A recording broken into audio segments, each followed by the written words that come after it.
अब ये भूल जाइए कि चाय के लिए कांगड़ा का पालमपुर ही मशहूर है, क्योंकि बिलासपुर में भी अब चाय की खेती से खुशहाली की शुरुआत हो गई है। किसानों बागवानों को हल्के में न लीजिए साहब, ये पत्थरों का सीना चीरकर पानी निकाल देते हैं और उस पानी से फसल उगाकर देश का पेट भरते हैं।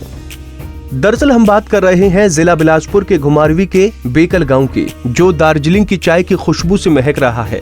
सॉफ्टवेयर इंजीनियरिंग करने के बाद जहां युवा बड़ी बड़ी कंपनियों में नौकरी के लिए भटकते फिरते हैं, तो दूसरी तरफ इंजीनियर बागवान जतिन ने स्मिथ को बदलते हुए चाय की फसल की बिलासपुर में शुरुआत की है, जो 6 महीने बाद अब पूरी तरह से तैयार भी होने वाली है। जतिन बताते हैं कि उन्होंने YouTube पर बगीचा लगाने की जानकारी ली और ये कारनामा कर दिखाया। लगभग 2 साल पहले 20 बीघा जमीन के लिए चाय का बीज मंगवाया, फिर YouTube से हर रोज जानकारी लेते रहे। पौधे तैयार होने के बाद सही रखरखाव और पैदावार बढ़ाने के लिए टी बोर्ड ऑफ इंडिया को आवेदन किया। इस पर कृषि विभाग की तरफ से जतिन को 2500 पौधे दिए गए। कुछ समय पहले टी बोर्ड ऑफ इंडिया की टीम ने मौके का दौरा किया। टीम ने दावा किया कि चाय के जो पौधे तैयार हो रहे हैं, उनकी पैदावार पालमपुर की चाय से अधिक हो गई। पालमपुर की चाय के बगीचे में फसल 8 महीने पैदावार होती है, तो जतिन की मेहनत 10 महीने में रंग लाएगी, लेकिन इसकी क्वालिटी और ज्यादा अच्छी होगी। जतिन ने युवाओं के लिए मिसाल बनते हुए संदेश दिया है कि आजकल युवा पढ़ा लिखा होने के बावजूद नौकरियों के लिए भटक रहा है, लेकिन अगर वो मेहनत करे तो बंजर जमीन पर कुछ भी हो सकता है। हम जो बड़े बड़े पेड़ हैं उनको हम वहां से हटा सकते हैं। तो ये महत्वपूर्ण है कि उसी माहौल में, जो हमारा माहौल है, उसी माहौल में उन पौधों के लिए वो वातावरण तैयार कर देना। तो ये मैंने थोड़ा इसमें टेक्नोलॉजी का भी सहारा लिया, थोड़ा इसमें इंटरनेट का भी सहारा लिया। वहां से मैंने इन चीज़ों को पढ़ा, मैंने जाना कि उनको कैसा वातावरण चाहिए। तो मैंने कुछ जो बीज है, सबसे पहले मैंने आज से 2 से 2.5 साल पहले जो था, मैंने विदेश से मैंने चाय के कुछ बीज मंगवाए। तो लगभग 2000 के आसपास मैंने बीज मंगवाए थे। तो उनको मैंने जर्मिनेट किया। तो उनको जर्मिनेट करने के बाद मैंने उनको पाला। तो मुझे लगा कि हमारा जो यहाँ का क्लाइमेट जो है बिलासपुर का, हालांकि गर्म है, लेकिन इनको हम थोड़ी छाँव में रख करके इनको हम पाल सकते हैं। और वो पौधे जो है, मैं कहना चाहूँगा कि लगभग 95% जो थे वो पौधे अच्छी तरह से वो ग्रो हो गए। तो उसके बाद मुझे लगा कि ये एक अच्छा विकल्प है, क्योंकि हम एक बारी जब चाय की प्लांटेशन कर देते हैं तो अगले 60-70 साल या 100 साल तक जो है वो हमें उत्पादन देता रहता है।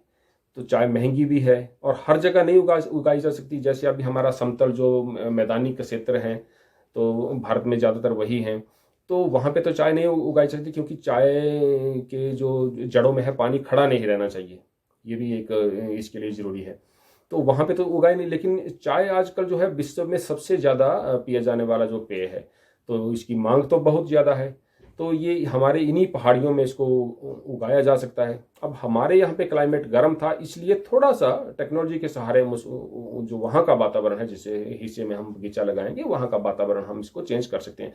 तो इसलिए मैंने युवाओं को खुद करके दिखाया कि हम कैसे ये कर सकते हैं। और आगे भी जो युवा लगाना चाहते हैं, मैं उनका मदद करने के लिए जो है हर पर मैं तैयार रहूँगा। हालांकि जब मैंने विदेश से बीज मंगवाए, उसके बाद उनको मैंने जर्मिनेट किया, उनको लगाया, जब वो चल पड़े, फिर मैंने टी बोर्ड ऑफ हिमाचल के जो है उनकी मदद ली। तो डॉक्टर कंवर साहब हैं, उन्होंने मेरी काफ़ी मदद की इस मामले में। उन्होंने मुझे काफ़ी लगभग 2-2.5 हज़ार प्लांट्स जो हैं उन्होंने मुझे वहाँ से भी उपलब्ध कराए। तो उसके बाद जो है हमारे टी बोर्ड ऑफ इंडिया के जो हैं डिप्टी डायरेक्टर जो हैं मिस्टर दास जी, उन्होंने मुझे दार्जिलिंग टी और असम टी और उन्होंने और अच्छी अच्छी वैरायटीज़ के जो प्लांट्स हैं वो भी उन्होंने मुझे उपलब्ध कराए। तो आज हमने काफ़ी किस्म की जो चाय है हमने बिलासपुर में उगा ली है। और मुझे उम्मीद है कि जो युवा हैं बिलासपुर के, मंडी के, हमीरपुर के, खासकर साथ में हमारे सोलन के, तो वो इसका भरपूर फ़ायदा ले सकते हैं, क्योंकि हमारा जो क्षेत्र है इसमें हम चाय उगा सकते हैं। तो अगर हम चाय उगा लेते हैं तो ये लगभग आपको 1 साल तक सिर्फ पालना पड़ेगा। 1 साल के बाद जो है फिर ये आपको उत्पादन देना लगभग शुरू कर देता है। तो उसके बाद आपको ज़रूरत नहीं है कि आप फैक्ट्रियों में जाएं, आप अपने परिवारजनों से दूर जाएं। तो विषम परिस्थितियों में आज हम टेक्नोलॉजी के सहारे जो है तो कुछ भी उगा सकते हैं।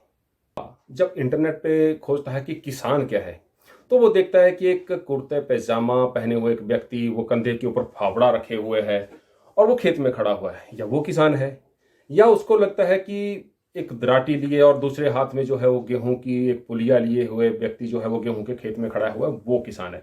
तो जो युवा है, जो पढ़ा लिखा युवा है, उसके मन में जो उसकी छवि बन रही है किसान की, वो ऐसी है कि किसान यही है। तो ऐसा नहीं बनना चाहता, क्योंकि जो पढ़ा लिखा युवा है वो चाहता है कि मैं ऐसा क्यों बनूं, मेरी लाइफ जो है वो एक अच्छी मेट्रो सिटी में गुजरे, मैं अच्छी जगह पे बैठूं, तो ऐसी मिट्टी में मुझे अपने आप को लिपना पोतना ना पड़े। तो इसलिए युवा जो हैं वो किसानी से दूर भाग रहे हैं। ये सबसे बड़ा एक विषय है कि आज के युवा के मन में जो किसान की परिभाषा है, वो परिभाषा हमें बदलनी पड़ेगी। वास्तव में आज वो किसानी नहीं रही है कि आपको फावड़ा या कुदाल लेकर के खेतों में जाना पड़ेगा। आज आप लैपटॉप का एक बटन दबाएंगे और आपके खेत में जो है वो पंप पानी चलाना शुरू कर देगा। आप लैपटॉप से एक बटन दबाएंगे और आपके खेत में जो है मशीन खाद डाल देगी। तो आज मशीन का युग है, कंप्यूटर का युग है, तकनीक का युग है। आज वो किसान फावड़े वाला किसान नहीं रहा है। तो ये जो है युवा वर्ग को जो है अपने मन से ये धारणा निकालनी पड़ेगी, किसान वही है। लहलहाती हरी भरी खुशहाल चाय की ये फसल हिमाचल के इंजीनियर का कमाल है, जिसने लाखों रुपए लगाकर पहले तो इंजीनियरिंग की, लेकिन बाद में चाय की खेती में अपना भविष्य आजमाया। कड़ी मेहनत और लगन का परिणाम ये निकला कि बंजर जमीन में फसल न सिर्फ कामयाब है, बल्कि चाय की फसल उस इलाके में लहला रही है जहां किसी ने इसकी पैदावार की उम्मीद भी नहीं की थी।